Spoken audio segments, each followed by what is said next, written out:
Chaque fois que je dis quelque part, il faut renforcer notre lutte contre la polygamie, et la mesure c'est qu'on retirera le titre de séjour des personnes qui sont polygames.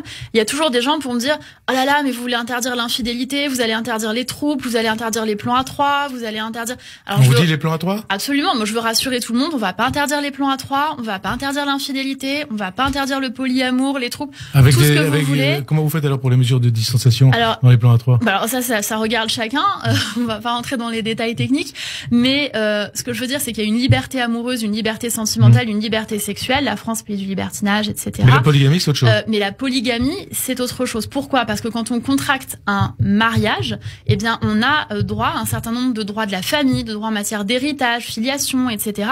Et la situation de polygamie, elle appauvrit les droits de nombreuses femmes qui parfois ne sont même pas au courant, d'ailleurs, qu'elles sont en situation illégale. Et ce sont les contrôles parfois de la CAF qui le mettent au jour. Vous avez écrit plusieurs romans érotiques, c'est vrai ou pas ?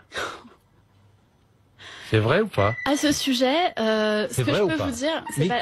quelle importance ? C'est pas. Alors, si c'est pas important, pourquoi vous me posez la question ? Pourquoi ? Et alors, si c'était vrai, qu'est-ce que ça vous fait, Jean-Jacques Bourdin ? Rien du tout, moi. Si ça vous fait rien, pourquoi vous me posez la question ? Parce que autant être transparent.